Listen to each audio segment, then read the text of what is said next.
आशीष हमारे साथ, आशीष सिंह मेरे सहयोगी जुड़ चुके हैं ज्यादा जानकारी के साथ। आशीष, माना यही जा रहा था जैसे को तैसा, और पाकिस्तान को ये सबक सिखाना भी बहुत जरूरी था। तमाम रिश्ते जो भारतीय जो उच्चायोग के संदर्भ में हो, वाघा अटारी बॉर्डर के संदर्भ में हो, तो ले लिए गए हैं। विस्तार से हमारे दर्शकों को जानकारी दीजिए, एमईए की ओर से क्या क्या बड़ी बातें देश के सामने रखी गई हैं। आशीष, देखिए, ये बहुत बड़े फैसले किए गए हैं। चित्रा, आप बिल्कुल ठीक कह रही हैं। सबसे पहला इंडस वाटर ट्रीटी को कैप्टन अबेंस कर दिया गया है, यानी कि अनंत काल तक उसको ठंडे बस्ते में डाल दिया गया है। ये बड़ी घोषणा की गई है। 30 तक स्टाफ रिड्यूस कर दिया गया है। हाई कमीशन पाकिस्तान से अपने सारे स्टाफ को उनको वापस भेजना पड़ेगा, सपोर्ट स्टाफ को। और सबसे बड़ी बात कि जो अटैचेज होते हैं, वो डिफेंस अटैचेज, जिसमें आर्मी, नेवी और एयरफोर्स, वो तीनों अटैचेज को पाकिस्तान को वापस भेजना पड़ेगा। बड़ी बात कि सिर्फ वापस भेजने को चित्रा नहीं कहा, उन्हें पर्सोना नॉन ग्राटा घोषित कर दिया। भारत ने बहुत बड़ा डिप्लोमेटिक स्टेप लिया है कि इनको वापस करेंगे और अपने इन सारे ऑफिसर्स को इंडियन हाई कमीशन इस्लामाबाद से वापस भारत बुलाएगा।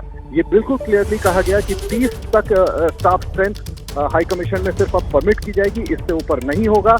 इसके अलावा बड़े फैसले जो अनाउंस किए फॉरेन सेक्रेटरी ने वीजाज को लेकर के, 1 मई तक टाइम है। सार्क चार्टर के तहत जिन लोगों को लॉन्ग टर्म वीजा सार्क के तहत दिया जाता था, उन सबको सस्पेंड करके वापस भेज दिया जाएगा। उनके पास 1 तारीख तक का टाइम है वापस जाने के लिए। अटारी बॉर्डर को पूरी तरह से क्लोज करने का फैसला किया गया है। सिर्फ 1 तारीख तक का समय दिया गया है, उससे पहले वो बॉर्डर क्रॉस कर लें। इसके अलावा ये एक तरह से रेजोल्यूशन दिया गया है आज की सीसीएस की बैठक में कि जो पर्पेट्रेटर्स हैं उनके खिलाफ कार्रवाई जरूर की जाएगी और इसका जस्टिस इंश्योर किया जाएगा भारत सरकार की तरफ से। आखिरी लाइन को अगर हम केयरफुली समझे चित्रा, तो ये इशारा भी वो शब्दों में कर गए इनडायरेक्टली कि कोई ना कोई बड़ा मिलिट्री एक्शन आगे चल के लिया जा सकता है। हालांकि एमईए की प्रेस कॉन्फ्रेंस थी फॉरेन सेक्रेटरी की तरफ से, इसलिए उसको डिटेल और वो बहुत जरूरी भी है। मिलिट्री एक्शन बहुत जरूरी है, क्योंकि जो लोग 26 लोग मारे गए हैं, उनकी आत्मा को शांति कैसे मिलेगी?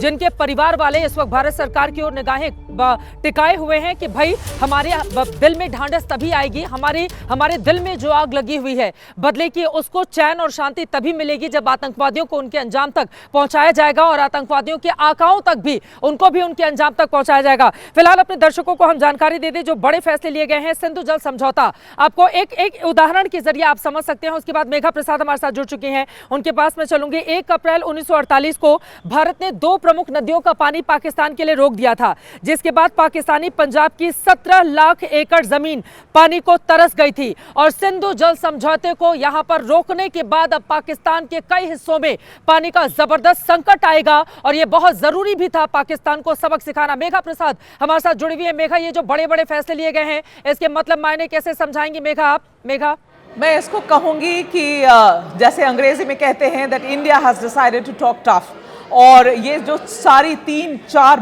बड़े फैसले इन्होंने लिए हैं, उनमें से पहला, जब ये बॉर्डर बंद कर रहे हैं, अटारी वाघा बॉर्डर अब बंद हो जाएगा। आपको जानकारी चित्रा हम सबको है, रोज हजारों की तादाद में लोग दोनों तरफ से वहां पर आते हैं। वो बॉर्डर अब सील किया जाएगा, तो ना इधर से लोग आएंगे ना उधर से लोग जाएंगे। कोई सेरेमनी अटारी वाघा बॉर्डर पर अभी सस्पेंडेड है। जो सेरेमनी रोज होती थी वो अब नहीं होगी, पहली चीज।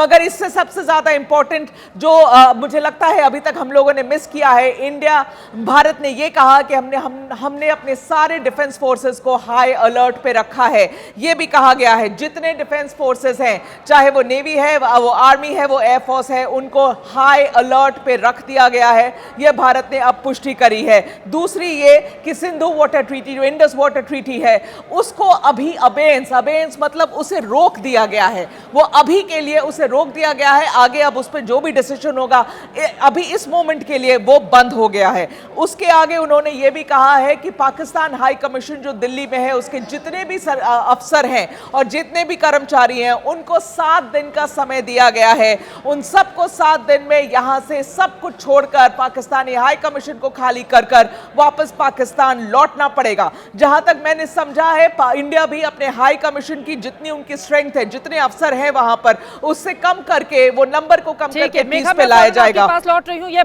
बड़े फैसले लिए गए हैं। एक बार फिर से एमईए ने अपनी बड़ी प्रेस कॉन्फ्रेंस में किस तरह से पाकिस्तान को जैसे का तैसा नहीं, ईंट का जवाब पत्थर से दिया है और अभी तो ये शुरुआत है।